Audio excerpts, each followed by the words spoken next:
BNP যদি জনগণের ভোটে সরকার গঠন করে এবং পরিকল্পনা মাফিক ঢাকা 18 আসনের সকল এই খাল এবং লেক যেগুলো অবৈধ দখল হয়েছে এগুলোকে পুনরুদ্ধার করা এবং পরিবেশ বান্ধব হিসাবে গড়ে তোলার জন্য যা করা দরকার আমরা ইনশাল্লাহ সেটা করব। বিএনপির সংগ্রামী ভারপ্রাপ্ত চেয়ারম্যানের যে নির্দেশনা অনুযায়ী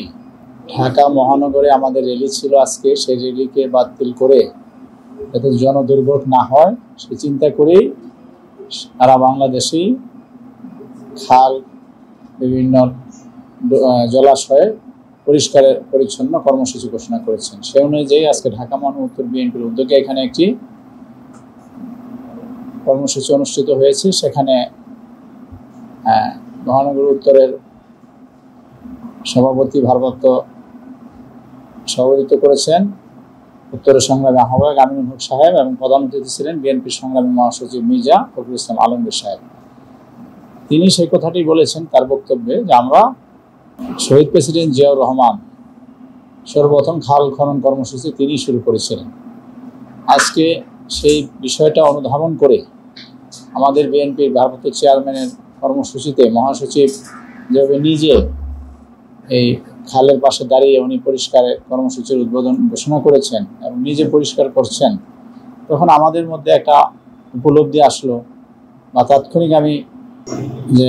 নিজের উপলব্ধি থেকেই ওই খালে নেমে পরিষ্কার কাজে অংশগ্রহণ করলাম এবং আমি মনে করলাম যে এটা আসলে রাজনীতি মানেই যে আপনার স্টেজে রাজনীতি মানেই যে রাজপথে শুধু স্লোগান দেওয়া তা নয়, এটা দল যেহেতু আমাদের একটা কর্মসূচি দিয়েছে আমরা সত্যিকার অর্থেই মানুষের কল্যাণের জন্য আমরা কিছু করতে চাই এবং সে কারণে ওখানে নেমে কিছুটা সময়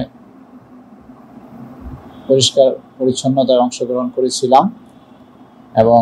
এই ধারাবাহিকতায় সামনের দিনগুলোতেও আমাদের মহানগর বিএনপি এই কর্মসূচি চলমান রাখবে এবং মহানগরের বিভিন্ন এলাকায় যে সকল জলাশয়, খাল এবং ডোবা যেগুলো ময়লা আবর্জনা রয়েছে আমরা এই কার্যক্রম আমরা চলমান রাখবো। যে কথাটা বলেছেন যে দলীয় নির্দেশনা এবং নিজের উপলব্ধি থেকে যে জাতির জন্য বা সমাজের জন্য যদি কিছু করতে পারা,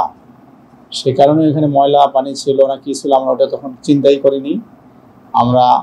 দেশের চিন্তা করে মানুষের চিন্তা করি এবং সত্যিকার অর্থেই আমরা মানুষের জন্য কাজ করতে চাই। রাজনীতিটাই হওয়া উচিত যে মানুষের জন্য, সমাজের জন্য, এলাকার জন্য কাজ করা। সেই তাগিদ থেকেই সে নিজের বোধোদয় থেকে ওখানে তাৎক্ষণিক নেমে আমরা কর্মকাণ্ডে অংশগ্রহণ করেছি এবং এই শুধু জলাশয় ডোবাশয় নয়, আমরা সমাজের বিভিন্ন সেক্টরে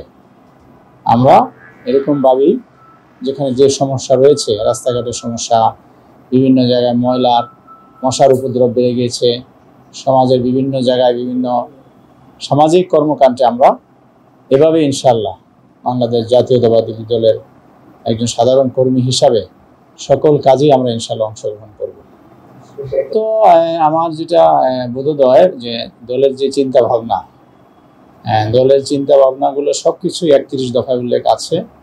এবং এই খিদির খাল সহ অসংখ্য খাল রয়েছে ঢাকা 18 আসনে যেগুলো অলরেডি দখল হয়ে গেছে। সামান্য কিছু খাল হয়তো রয়েছে যেগুলা ময়লা আবর্জনায় ভরে এরকম পরিস্থিতি তৈরি হয়েছে। এগুলা আপাতত আমরা পরিষ্কার পরিচ্ছন্ন কাজে অংশগ্রহণ করতেছি এবং করবো ইনশাল্লাহ, সামনের দিনগুলো চলমান রাখবো। এবং বিএনপি যদি জনগণের ভোটে সরকার গঠন করে এবং পরিকল্পনা মাফিক ঢাকা 18 আসনের সকল এই খাল এবং লেক যেগুলো অবৈধ দখল হয়েছে এগুলোকে পুনরুদ্ধার করা এবং পরিবেশ বান্ধব হিসাবে গড়ে তোলার জন্য যা করা দরকার আমরা ইনশাল্লাহ সেটা করব।